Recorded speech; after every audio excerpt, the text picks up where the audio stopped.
Homeopath को ही प्रथम चरण में बंद कर दिया गया था इलाज के लिए। होम्योपैथिक डॉक्टरों को प्रतिबंधित कर दिया गया था कोरोना के इलाज में। हम लोग काफ़ी दुस्साहस करके इलाज किए कि इसका वैज्ञानिक कारण कम और राजनीतिक कारण ज़्यादा है। राज्य को निर्देशित नीति में स्पष्ट लिखा है कि राज्य सरकारें मादक द्रव्यों पर औषधीय प्रयोजन के अलावा प्रतिबंध लगा सकती है। बिल्कुल दारू बंद होना चाहिए, लेकिन औषधीय प्रयोजन के लिए नहीं बंद होना चाहिए।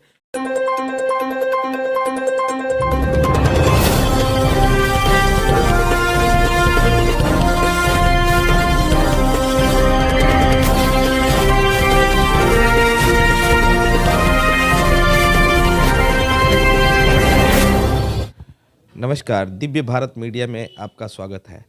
अभी हमारे बीच बक्सर के एक जाने माने होम्योपैथ चिकित्सक डॉक्टर सत्यनारायण सिंह जी बैठे हैं, जिनसे हम अभी कुछ बातचीत करेंगे। सर, ओमिक्रॉन जिस तरह से कोरोना का डरावना रूप माना जा रहा है, इसके बारे में आपका क्या राय है? धन्यवाद। दिव्य भारत मीडिया को बहुत बहुत मैं थैंक्स बोल रहा हूं कि ऐसे सजिंदा विषय को उठाए हैं। पहली तो बात है कि जो कोरोना 2-2.5 साल से कोहराम मचाए हुए है, इसके पीछे जो कारण हैं उन कारणों को खंगाला जाए तो पता चलेगा कि इसका वैज्ञानिक कारण कम और राजनीतिक कारण ज़्यादा है। क्योंकि कोई भी महामारी जब आती है तो वैज्ञानिकों को अगर पूरी तरह छूट दी जाए तो ऐसा नहीं है कि वो धारावाहिक के रूप में चलती रहेगी, उस पर लगाम लगाया जा सकता है। लेकिन अगर उसके कारण राजनीतिक हो जाएं, सामाजिक हो जाएं, तो ये काम मुश्किल है। अब मैं आपको एक चीज़ स्पष्ट कर दूं कि हम लोग चिकित्सक हैं। पहली तो बात है कि पूरी होम्योपैथ को ही प्रथम चरण में बंद कर दिया गया था इलाज के लिए। होम्योपैथिक डॉक्टरों को प्रतिबंधित कर दिया गया था कोरोना के इलाज में।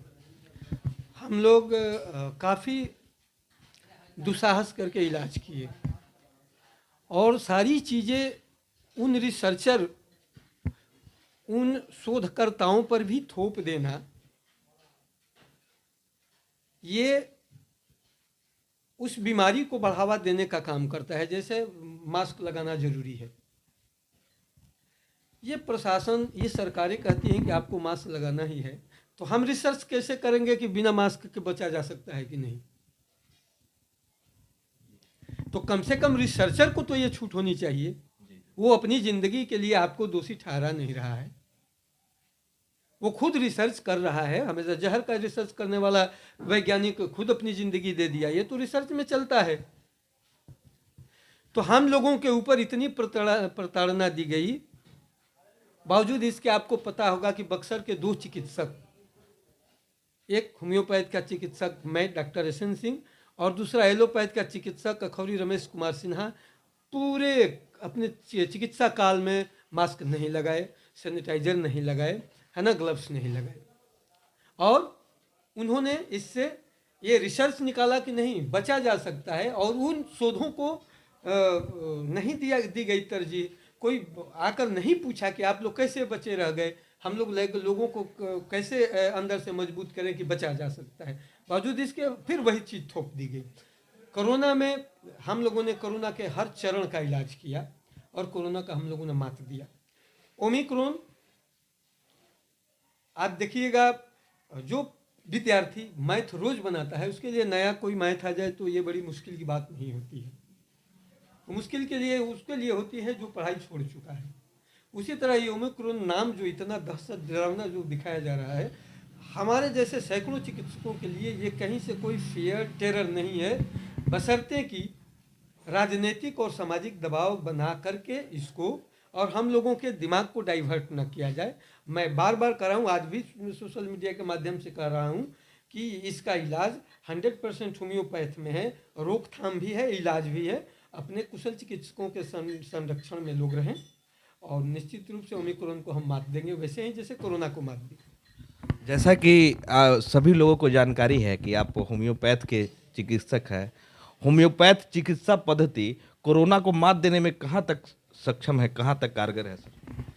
सर अगर आप विगत समय में देखे होंगे तो ये आंकड़े बताएंगे जो सरकार के घर में नहीं है, और ये बहुत ही दुखद है।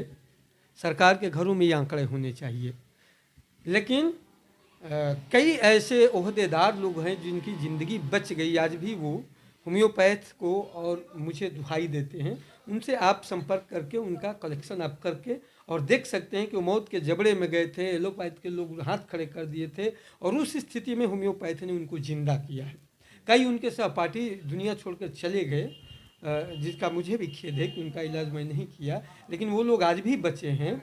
और वो आंकड़ा ही ये बताता है कि होम्योपैथ कितनी कारगर है ऐसी महामारियों को रोकने में और ठीक करने में।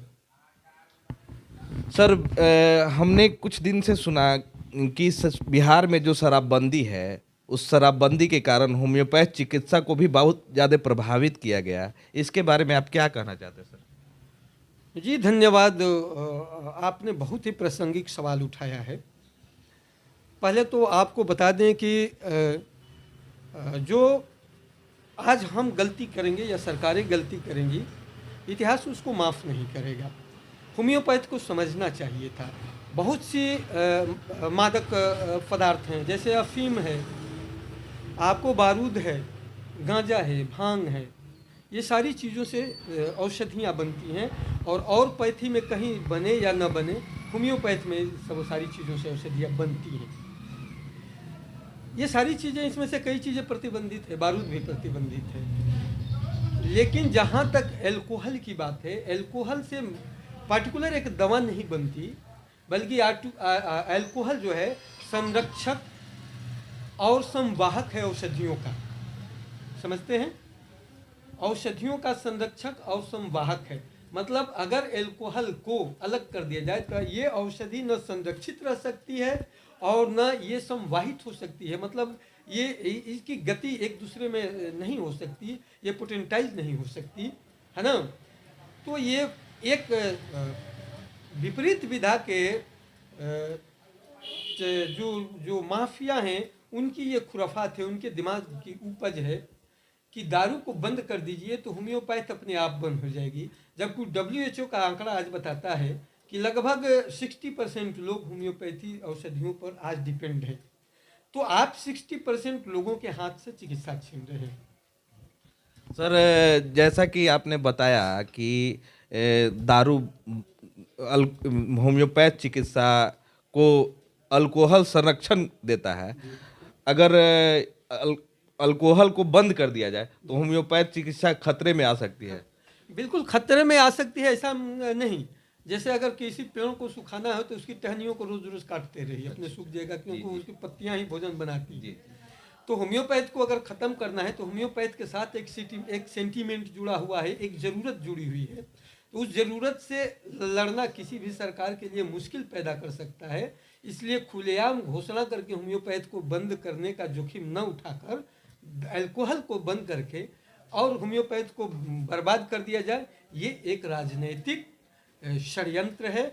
और राजनीतिक षड्यंत्र ये जाने में हो या अनजाने में, इसका इतिहास इसको माफ़ करेगा नहीं। ये माने आपके सर अनुसार हमारे बिहार के मुख्यमंत्री नीतीश कुमार एक एलोपैथ को बढ़ावा देने के लिए इस तरह का षड्यंत्र रच रहे हैं कि होम्योपैथ पद्धति को बिहार से खत्म कर दिया जाए। आपका ये कहना है क्या?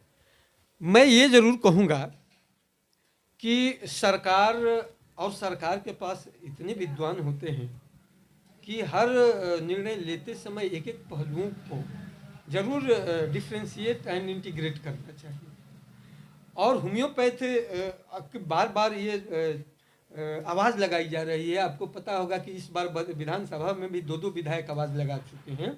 बावजूद इसके होम्योपैथ को लेकर सरकार कहीं कोई मीटिंग नहीं की कि अल्कोहल को, शायद अगर मैं नहीं समझ पा रहा हूँ तो आप लोग समझाइए कि अल्कोहल को बंद करने से क्या होम्योपैथी जैसी एक एक एक एक वैज्ञानिक पद्धति का क्या कितना नुकसान हो रहा है, उससे आम जनता का क्या नुकसान हो रहा है।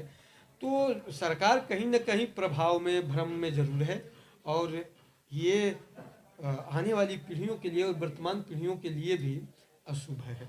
सर, तो आपका क्या मानना है, अल्कोहल दारू चालू हो जाना चाहिए, शराब चालू हो जाना चाहिए बिहार में? नहीं, ये भी बहुत आपने सजिंदा सवाल किया है, और इसके बारे में हमारे जो संविधान निर्माता हैं वो बहुत सजग थे, और विद्वान, चूंकि विद्वान सजग होते हैं, उन्होंने राज्य को निर्देशित नीति में स्पष्ट लिखा है कि राज्य सरकारें मादक द्रव्यों पर औषधीय प्रयोजन के अलावा प्रतिबंध लगा सकती है। बिल्कुल दारू बंद होना चाहिए, लेकिन औषधीय प्रयोजन के लिए नहीं बंद होना चाहिए, और औषधीय प्रयोजन के लिए सस्ते दारू मुहैया कराना चाहिए। जी जी, माने औषधि के रूप में जो आपको ज़रूरत है, जैसे होम्योपैथ को अल्कोहल का संरक्षण चाहिए, उसके लिए दारू शराब चालू होना चाहिए। उसके लिए शराब चालू होना चाहिए जी। मास पैमाना पर, बिल्कुल बंद होना चाहिए। हम लोग उसके बंद के पक्ष में, लेकिन यहाँ सरकार क्या करती है, या सरकारी महकमा उस शराबबंदी की आड़ में पूरी होम्योपैथ को निशाना बनाती है, षड्यंत्र रचती है। कहीं तो एक दो लोग करते भी होंगे ऐसा घुसपैठ करके। सर, हम आए दिन रोड पे घूमते हैं, देखते हैं, हमारे बिहार में आपको नहीं लगता है कि शराबबंदी कानून को लागू करने के बाद हमारा युवा पीढ़ी एक गलत नशा की ओर और एक गलत, माने जो कहीं कभी बदला नहीं जा सकता, जिससे कभी दूर नहीं हुआ जा सकता, उस नशा की ओर हमारे युवा पीढ़ी का रुझान हो रहा है, झुकाव हो रहा है। हमारे युवा पीढ़ी घर से निकल के आते हैं पढ़ाई करने, और वो पढ़ाई न करके दारू शराब के धंधा में संलिप्त होके और अपना ये सारा लाइफ बर्बाद कर रहे हैं। इस तरह का आपको नहीं लगता है? सर, आपने ये सवाल तो मेरे विषय से अलग पूछ दिया, फिर भी इसका मैं आपको जवाब दे ही देता हूँ। ये सवाल चूंकि चिकित्सा विधा से अलग है। जी जी, चिकित्सा विभाग से अलग है। जी, फिर भी आपको बता रहा हूँ। इसमें एक इतना बड़ा, आपको एक चीज जान लीजिए कि जब सरकारें बाजार को नियंत्रित करती थी, तब भी बाजार उदंड हुआ करता था, और आज बाजार सरकारों को नियंत्रित कर रही है। अब आपको मैं बता रहा हूँ, फिर मैं आ रहा हूँ अपने विषय की तरफ। दारू मतलब अल्कोहल दो तरह का होता है, इथाइल अल्कोहल, मिथाइल अल्कोहल, ठीक है। इथाइल अल्कोहल फॉर ड्रिंक, मतलब पीने के लिए वो वांछनीय है, acceptable for drinking, ethyl alcohol, ठीक है। और मिथाइल अल्कोहल जो है आपको रंग रोगन पेंट वगैरह वगैरह चीज के लिए इस्तेमाल होता है। लोग पीते हैं इथाइल अल्कोहल, तो मिथाइल अल्कोहल क्यों बंद है? सही बात। अब चलते हैं विषय पर, जो सूक्ष्म बात है। ये जो बहुराष्ट्रीय कंपनी आई है ना, पूरी संस्कृति को ध्वस्त कर रही हैं। और मिथाइल अल्कोहल, इथाइल अल्कोहल शराब बंद करने के पीछे राज ये है कि औषधि से लेके रंग पेंट वगैरह तक में एक अल्कोहल का बड़ा कारोबार है। और जब देसी कारोबार ध्वस्त हो जाएगा तो ये विदेशी उसमें अल्कोहल इस्तेमाल होंगे, और ये सारी चीज़ें बेतहाशा महंगी हो जाएंगी। तो अगर केवल दारू की बात होती तो केवल इथाइल अल्कोहल बंद किया जाता है, यहाँ मिथाइल अल्कोहल भी बंद कर दिया गया है। तो षड्यंत्र बहुत बड़ा है, बाजार का ये खेल है, और बाजार का खेल हो ये राजनीति करने वाले लोग समझे। मैं ये जानता हूँ कि मेरी चिकित्सा विधा अगर बर्बाद की जाती है तो मैं इसी तरह बोलता रहूँगा, चिल्लाता रहूँगा, लोगों की गुहार लगाता रहूँगा। लोग अगर अपने स्वास्थ्य के लिए, अपने चिकित्सा के बचाव के लिए अगर आगे तो बचा लेंगे, और नहीं बचाएंगे तो मैं तो अपने दायित्व को निभा लूँगा।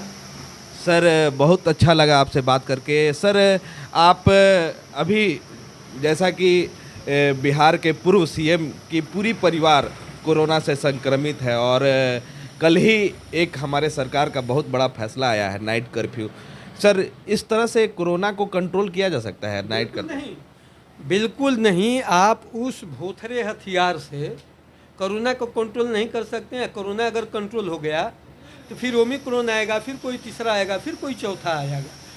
आप जब तक इसको बिल्कुल इसका इलाज से इसका इलाज खात्मा नहीं कीजिएगा और औषधि से बचाव का, तब तक ये वैक्सीन पर तो निर्भर रहना और ये सारी चीज़ें जो विज्ञान सम्मत भी नहीं है।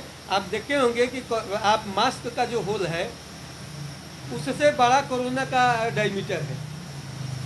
तो ये चीज़ें बिल्कुल कहीं से भी इस बीमारी को रोकेगी नहीं, रोकेगी होम्योपैथ, क्योंकि ये सूक्ष्म चिकित्सा विधा है। वो जितना भी सूक्ष्म है उससे भी ये सूक्ष्म है, वो जितना गतिशील है उससे भी गतिशील है। होम्योपैथ को बढ़ावा दे लो, होम्योपैथ को आप लोग अपनाइए और देखिए कोरोना अपने आप छोड़कर भागता है। बहुत बहुत धन्यवाद, आपसे बात करके बहुत अच्छा लगा। सर का कहना है कि होम्योपैथ पद्धति को अपनाया जाए। होम्योपैथ पद्धति ही एकमात्र ऐसी पद्धति है जो कोरोना से रोकथाम कर सकती है। इसी के साथ आप दिव्य भारत मीडिया से हमेशा जुड़े रहिए। धन्यवाद।